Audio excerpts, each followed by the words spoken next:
अनमनन्तमनित्यमनाकाशं परमाकाशं गोष्ठप्राङ्गणरिङ्गनलोलमनायासं परमायासं मायाकल्पितनानाकारमनाकारं भुवनाकारं मायानाथमनाथं प्रणमत गोविन्दं परमानन्दं मायानाथमनाथं प्रणमत गोविन्दं परमानन्दं समचरणसरोजं सान्द्रनीलाम्बुदाभं जगन्निहितपाणि मण्डनं मण्डनानं तरुणतुलसीमाला कंदरं कञ्जनेत्रं सदैरवलहासं विठ्ठलं चिन्तयामि पांडुरंगाकरू प्रथम नमन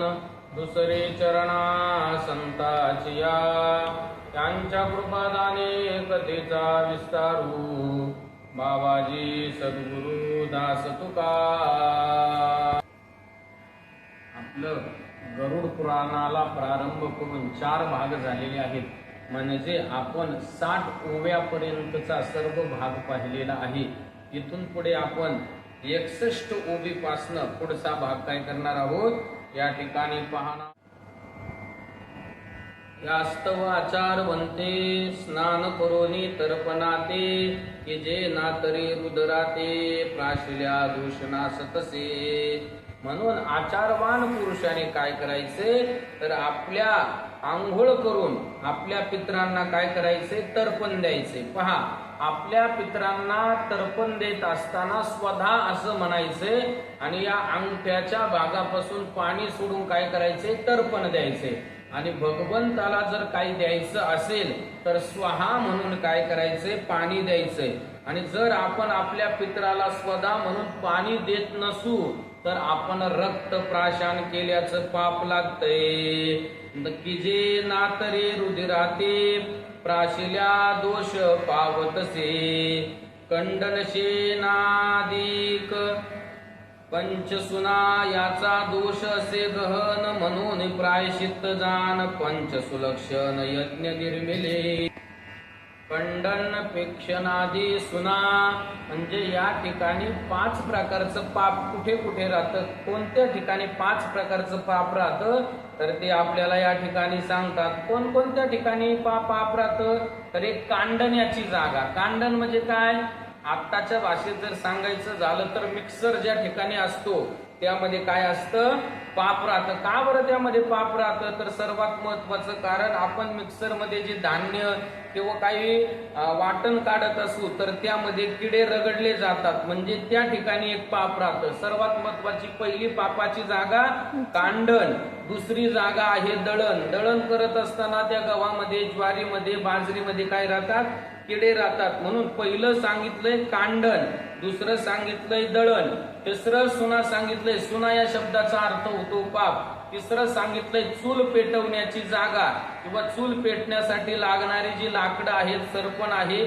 त्यामध्ये पण किडे मुंग्या राहतात, त्या ठिकाणी पण काय सांगितलेलं आहे पाप सांगितलेलं आहे। आणि 4 नंबरचं जे पाप सांगितलेलं आहे पाण्याच्या ठिकाणी काय राहतात किडे, त्यानंतर डास मच्छर या सर्व गोष्टी त्या ठिकाणी राहतात। आणि त्यानंतर पहा 5वी जागा जी सांगितलेली आहे सारवण। सारवण करत असताना पूर्वीच्या काळी त्यामध्ये भरपूर असे किडे रगडले जायचे, त्या सर्व गोष्टीला काय म्हटलेलं आहे पंचसुना म्हटलेलं आहे। यांचा दोष असे गहन म्हणून प्रायश्चित्त जाण पंचसुलक्षण यज्ञ। त्या 5 जणांमध्ये मोठ्या प्रमाणात दोष असतो। हे जर पाप आपल्याकडनं घडलं तर आपल्याला मोठ्या प्रमाणात दोष लागतो। म्हणून काय करायचंय जाणत्या पुरुषाने काय करायचंय प्रायश्चित्त म्हणून पंचसुलक्षण यज्ञ निर्मिले आणि 5 सुलक्षण यज्ञ सांगितलेले आहेत। त्या पंचसुलक्षण यज्ञाचं काय करायचंय मनुष्याने आचरण करायचे। कोणते यज्ञ आहेत ते तर एक भूत यज्ञ। भूत यज्ञ म्हणजे काय, जे गायी असेल बैल असेल त्यांना गोग्रास देणं, त्यांना खायला देणं, त्यांना काय करायचे मुंग्या वगैरे असेल त्यांना साखर वगैरे टाकायची, याला भूत यज्ञ असं म्हणतात। पशुयज्ञ, पशुयज्ञ कशाला म्हणतात, पशुला काहीतरी खाऊ घालणं, बरोबर आहे ना. याला पशुयज्ञ म्हणतात. अतिथी यज्ञ, आपल्या घरी जर अतिथी आला तर त्याला काय करायचंय, भोजन द्यायचंय, त्याचा पाहुणचार करायचा, याला काय म्हणतात, अतिथी यज्ञ. पितृयज्ञ, स्वतः म्हणून पित्राला काय करायचंय, पाणी द्यायचंय, त्यांचं तर्पण करायचंय. ब्रह्मयज्ञ, स्वतः अभ्यास करायचा आणि दुसऱ्यालाही त्याचं काय करायचंय, आपल्या जवळचं अभ्यासाचं ज्ञान दुसऱ्याला द्यायचंय. आणि देवयज्ञ, अग्नी देवाला चुलीत काहीतरी टाकणं, हे यज्ञ केल्यानंतर पापाची निवृत्ती होते. कोणत्या पापाची निवृत्ती होते, जे पंचसुना सांगितलेली आहेत. पंचसुना कोणकोणत्या आहेत तर पहा, कांडण, दळण, चूल, कचरा भरणे, पाणी ठेवण्याची जी जागा आहे याला पंचसुना असं म्हटलेलं आहे. आणि या पंचसुनामधून, या 5 पापामधून मुक्त होण्यासाठी आपल्याला 5 यज्ञ सांगितलेले आहेत. एक आहे भूत यज्ञ, एक आहे अतिथी यज्ञ, एक आहे पितृयज्ञ, एक आहे ब्रह्मयज्ञ आणि एक आहे देवयज्ञ. हे ते न टाकावे एकही दिवस, टाकिता घडे निरयवास. अल्पन्यायी दंड विशेष यमधर्म करीतसे, यमधर्म सरिस करीतसे. ते न टाकावे एकही दिवस, ते पंचयज्ञ आहेत, ते एकही दिवस टाकायचे नाही. एक दिवस जरी आपण ते पंचयज्ञ टाकले तरी पहा, टाकिता घडे निरयवास. ते जर आपण एक दिवस जरी ते कर्म करायचं थांबवलं तरी आपल्याला नरकाची स्थिती प्राप्त होते. अल्प अन्याय दंड विशेष, छोटेस कर्म आहे परंतु ते जर आपल्याकडनं चुकलं, ते जर आपल्याकडनं करण्याकरता राहिलं तर दंड विशेष यमधर्म सरस करीत असे. आणि यमधर्म, यमाचे दूत काय करतात, सरस त्याला दंड करतात, सरस त्याला काय करतात, ताडन करण्याचं काम करतात. सदा सौचे यज्ञ कीजे, धर्म मूल संज्ञ जाणीजे. ब्रह्म सौज मुज्जली जने, आंतरी धरी जे शुद्ध भाव. सदा सौची यज्ञ कीजे, मनुष्याने कायमस्वरूपी स्वच्छ पवित्र राहिलं पाहिजे. धर्म मूल शौच जाणीजे, आणि धर्माचे मूळ काय आहे तर शौच म्हणजे पावित्र्य आहे. ब्रह्मशयच मुज्जिल जाणीजे, म्हणजे शरीराची जी बाहेरची स्वच्छता आहे ती कशाने होते, मातीने, पाण्याने आणि आणखी गोमूत्राने आणि त्यानंतर गायीच्या शेणाने मनुष्याच्या बाहेरच्या शरीराची काय होते, शुद्धी होते. आंतरी जे शुद्ध भाव, आणि अंतकरणाची जी शुद्धी आहे ना ती मनुष्याने शुद्ध भाव धरल्यानंतर, एकनिष्ठ भाव धरल्यानंतर, एक तत्वाने राहिल्यानंतर मनुष्याची अंतकरणाची शुद्धी होते. काम क्रोध आणि लोभ हे अंतर्मल स्वयंभ, त्रयोपादितीचे कुंभ निर्मूल सुलभ क्रम कीजे. काम क्रोध आणि लोभ हे अंतर्मल स्वयंभ, हे बाहेरचे मल नसून ते अंतकरणातील मल आहेत. अंतकरणाच्या आतमध्ये साठलेली ती घाण आहे. त्रय उपाधी ही कुंभ, हे काय आहेत, ती गजन 3 प्रकारच्या उपाधी आहेत. निर्मूल सुलभ कर्म कीजे, आणि काय करायचं, या तिघांचंही निवारण कोणत्या प्रकारे होईल, कशाने या तिघांचं निवारण होईल तर त्याकरता आपण ती गोष्ट केली पाहिजे. काम जिंकावा धैर्य करून, शांतीने कीजे क्रोध आणि संतोष लोभाची निशाणी, सुज्ञानी मोडावी लीला मात्रे. काम धीराने जिंकावा, धीर धरावा. मनुष्याने आपल्या जीवनामध्ये धीराने जीवन जगलं पाहिजे, संयमाने जीवन जगलं पाहिजे.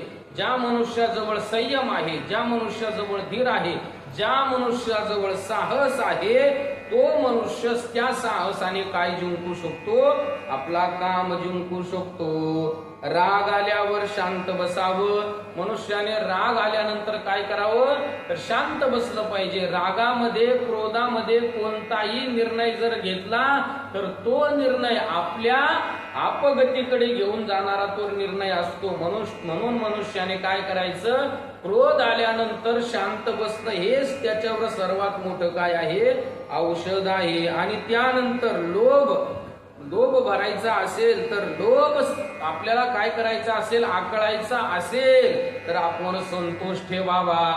आहे त्या परिस्थितीमध्ये मनुष्याने काय करायचं, संतोषी राहायचं. माझ्या प्रारब्धामध्ये ती गोष्ट नाही ना, मला नाही भेटली तरी चालेल, माझ्या प्रारब्धाने जे भेटल त्यामध्ये मी सुखी राहील, असं मनुष्याने काय करायचंय तर वागायचंय. दानाध्ययनाने होम या धर्मी ब्राह्मण उत्तम गती पावे इतरांशी सुगम दान संभ्रम गती प्रमाण दान दिल्याने किंवा एखाद्याला शिकवल्यानंतर यज्ञ केल्यानंतर ब्राह्मणाला उत्तम गती प्राप्त होते आणि आम्ही दान दिल्यानंतर चांगली गती प्राप्त होते. दान दिल्याने किंवा एखाद्याला शिकवल्यानंतर काय होतंय, यज्ञ केल्यानंतर ब्राह्मणाला उत्तम गती प्राप्त होते आणि आम्ही जर दान दिलं तर आपल्याला देखील उत्तम गती प्राप्त होते.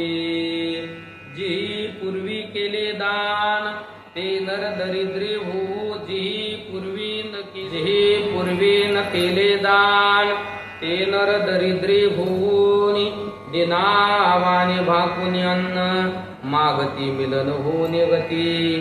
जीही पूर्वी न केले दान, ज्यांनी काय केलं आपल्या जीवनामध्ये पूर्वी म्हणजे मागच्या जन्मामध्ये म्हणा किंवा या जन्मामध्ये मेल्याच्या अगोदर कधीही दान केलं नाही ते नर दरिद्री होऊन काय करतात, मागच्या जन्मात जर ज्यांनी दान केलेलं नाही किंवा या जन्मामध्ये देखील ज्यांनी दान केलेलं नाही ते मेल्यानंतर किंवा त्यांची परत त्यांना जन्म मिळाल्यानंतर ते काय होतात, पुढच्या जन्मामध्ये दीनवाणी भाकुनी अन्न दुसऱ्याकडे काय करतात, भीक मागतात. मागती मिलनी होणी अगती आणि काय करतात, मलिन होऊन अतिशय गलिच्छ कपडे आपल्या अंगावर काय करतात, परिधान करतात आणि दुसऱ्याला भीक मागतात. तस्मात यथाशक्ती दान द्यावे परश्रेयशी सर्वथा त्यजावे भोगिता प्राप्त स्वभावे होईल न भोग तैसा नरक. तस्मात म्हणजे आपली जेवढी कुवत असेल, आपली जेवढी परिस्थिती असेल, आपल्याला जेवढं देता येईल तेवढंच काय करायचंय, आपण दान द्यायचंय. बरोबर आहे की नाही. आणि त्यानंतर परश्रीशी सर्वथा त्याच्यावे दुसऱ्याच्या स्त्रीविषयी मनामध्ये वाईट भावना ठेवायची नाही, तिचा त्याग करायचा. भोगिता प्राप्त स्वभावे होईल न भोगावे नरक तैसा. आणि जर आपण त्या माता माऊलीचा भोग घेत असू, तिला गलिच्छ भाषेमध्ये काय करत असू, तिच्यासोबत व्यवहार करत असू तर काय होईल, आपल्याला नरक प्राप्ती होईल. कशाप्रमाणे तर पुढे दृष्टांत देतात. नवशे शशीची इच्छा धरिली चंद्राने गुरुपत्नी भोगिली प्रजाप्रती लागी भुली पडिली कन्या स्वकन्या देखता. नहुष राजा हे नहुष राजा हा कोण होता, नहुष राजाने इंद्राची जी पत्नी आहे त्या पत्नीची काय करली, आपल्या मनामध्ये इच्छा धरली, तिच्यासोबत वाईट कर्म करण्याची इच्छा धरली आणि धरल्यामुळे काय झालं तर त्याला स्वर्गामधून खाली यावं लागलं. त्याचप्रमाणे पुढे सांगतात, चंद्राने गुरुपत्नी भोगिली, चंद्राने सोबत गमन केलं, काय झालं तर चंद्र काळा पडला आणि त्यानंतर ब्रह्मदेवाने काय केलं, स्वतःची असणारी मुलगी सरस्वती हिच्या मागे ब्रह्मदेव लागले आणि भगवान शिवशंकर ऋषभध्वज भगवान विष्णूच्या मोहिनी अवताराच्या मागे लागले आणि ह्यापासून काय झालं तर अष्टभैरवाची काय झाली, उत्पत्ती झाली. नहुष राजाने काय केलं तर इंद्राच्या पत्नी सोबत समागम केला. चंद्राने काय केलं, गुरुपत्नी सोबत काय केलं, समागम करण्याचं काय केलं, धाडस केलं. त्यानंतर पुढे काय सांगितलेलं आहे तर ब्रह्मदेव स्वतःच्या सरस्वती नावाच्या मुली पाठीमागे लागलेले आहेत आणि भगवान शिवशंकर ऋषध्वज भगवान विष्णूच्या मोहिनी अवताराच्या पाठीमागे लागले बरं का. आणि मोहिनी अवताराच्या पाठीमागे लागल्यानंतर त्यामधून काय झालंय, अष्टभैरवाची काय झाली, निर्मिती झालेली आहे. नारीचे दृष्टीत कामाची वस्ती म्हणून ती तेजावे निश्चिती ऐसे आचरण जे करती ते मेल्या पावती स्वर्ग सुख. म्हणून काय करायचंय तर नारीचे दृष्टीस कामाची वस्ती म्हणून स्त्री दारू हे भुरळ पाडणारे आहेत म्हणून त्यांच्यापासून काय करायचंय, लांब राहायचंय. ऐसे आचरण जे करती ते मेल्या पावती स्वर्ग सुख.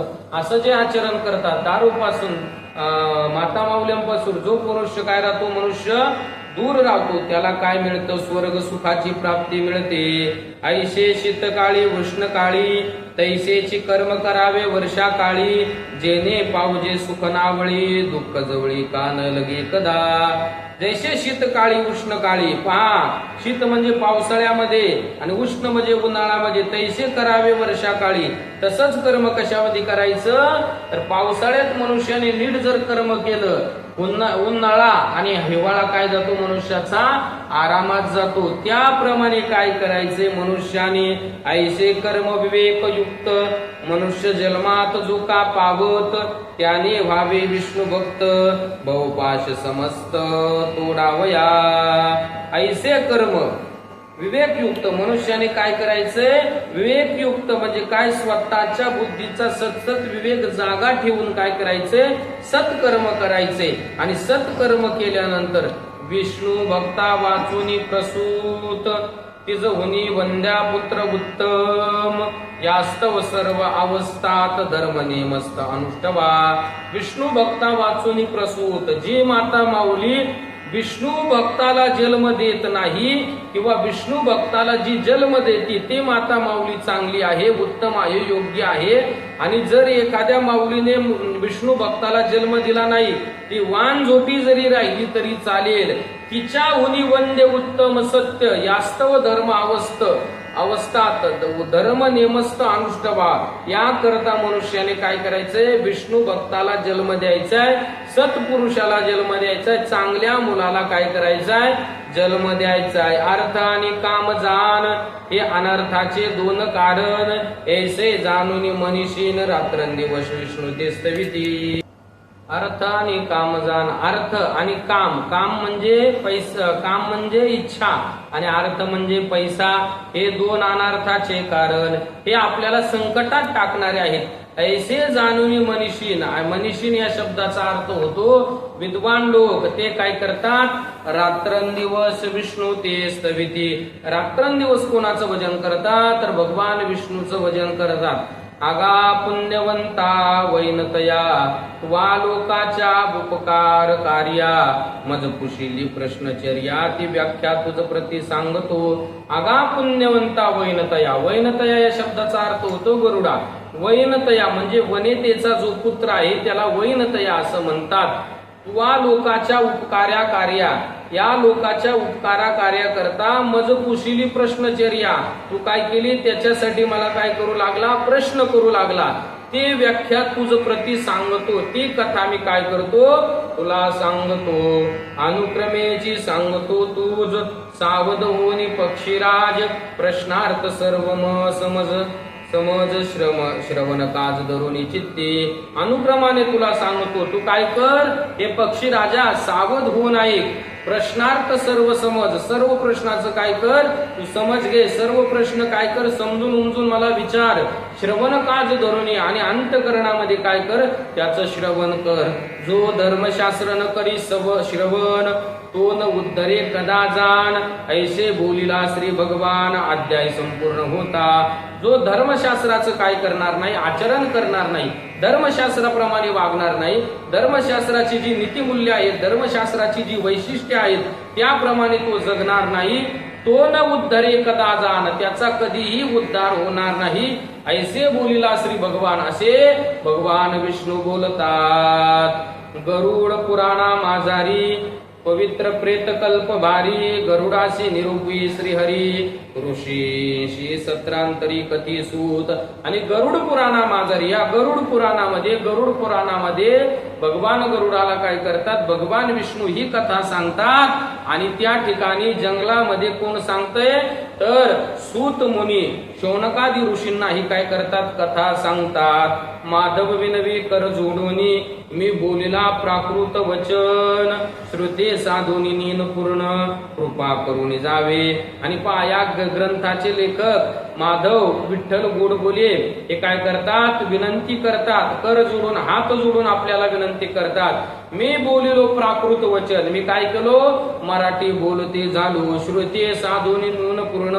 हे श्रोत्यांना तुम्ही काय करा, तर काही कमी जादा असेल तर कृपा करून त्वरित कृपा करुणी करीत जावे इति गरुड पुराणे प्रेतकल्पे गरुड नारायण संवादे प्रथमो अध्यायः पुंडलीक वरदा हरिविठ्ठल श्री ज्ञानदेव तुकाराम पंढरीनाथ भगवान की जय माऊली ज्ञानेश्वर महाराज की जय जगद्गुरु तुकाराम महाराज की जय गरुड विष्णु भगवान की जय